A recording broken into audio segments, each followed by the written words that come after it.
Have you ever heard someone say, I'm gonna rent for a while and buy later when the market gets better? At first, that sounds like a smart plan, but what if waiting actually cost you more? Because over the years, I've seen people rush into buying before they were ready and regret it, but I've also seen people spend thousands of dollars on rent only to buy later and wish they had purchased sooner. And one of the biggest surprises for many relocation buyers moving to Bowling Green is discovering how much equity they could have built while they were waiting. So before you sign another lease or start shopping for homes, let's talk about what actually makes the most financial sense in today's Bowling Green market. If we haven't met, I'm Nikki Adams, a realtor here in Bowling Green, Kentucky. Every week, I help buyers and sellers make smart real estate decisions based on their goals, finances, and long-term plans. Today, we're breaking down the real pros and cons of renting versus buying so you can decide what's best for your situation. Let's start where the market stands today. The typical home price in Bowling Green is hovering around the upper 200,000s to the low 300,000s, depending on the neighborhood and property type. Inventory has improved compared to the frenzy years, which means buyers have more options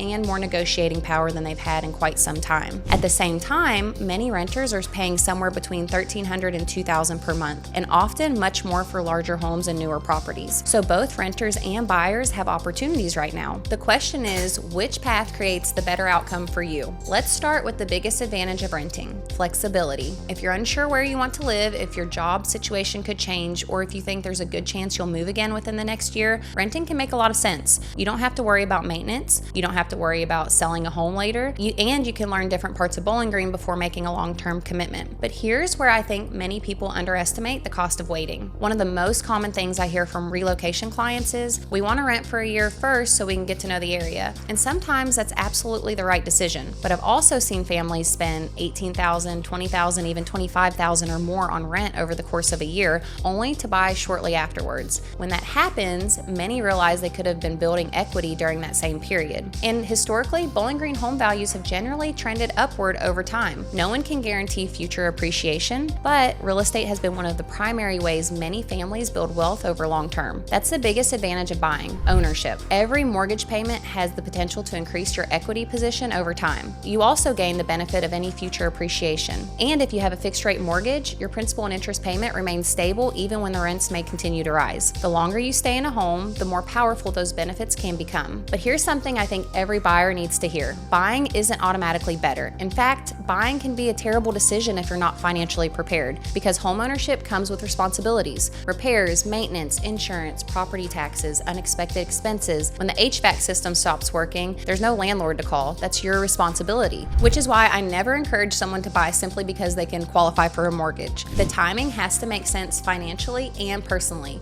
And today's market actually gives buyers some advantage that didn't exist a few years ago. Not long ago, buyers had almost no leverage. Today, many homes are sitting on the market longer. That often creates opportunities to negotiate repairs, closing costs, home warranties, and even price reductions. Those are opportunities buyers rarely had during the peak market. Now let's talk about one of the biggest mistakes people make when comparing renting versus buying. They only compare the rent payment to the mortgage payment. That's incomplete. A smart comparison looks at the total monthly cost: mortgage, property taxes, insurance, maintenance, HOA fees if applicable, future repair costs. That's the real number you should be comparing. So when does renting probably make more sense? If you're planning to move again soon, if your employment situation is uncertain, if you don't have an emergency fund, or if you're still learning the area and truly aren't ready to commit. There's absolutely nothing wrong with renting if it supports your goals. But when does buying usually make more sense? If you plan to stay for several years, if your income is stable, if you've built savings, and if you're ready for the responsibilities of ownership. Because over time, ownership gives you the opportunity to build wealth in a way that renting simply doesn't. And that brings me to the biggest mistake I see people make: trying to perfectly time the market, waiting for the rates to drop, waiting for prices to fall, or waiting for the perfect moment. The reality is nobody knows exactly what rates or prices will do next. The people who tend to do best long term aren't the ones who perfectly time the market. They're the ones who buy when they're financially ready. So what's the bottom line? Renting isn't bad. Buying isn't automatically better. The right answer depends on your finances, your goals, and your timeline. But if you're planning to stay in Bowling Green for several years, it's worth running the numbers before automatically assuming renting is the cheaper option. If you're trying to decide whether renting or buying makes more sense for your situation, drop a comment below that says rent or buy and tell me a little about your situation. I personally read every comment and I'd be happy to point you in the right direction. And if you'd like help comparing the numbers for your specific situation, there's a link below where you can schedule a free strategy call. Don't forget to subscribe for weekly videos about buying, selling, and living in Bowling Green, Kentucky. Thanks for watching. I'll see you in the next video.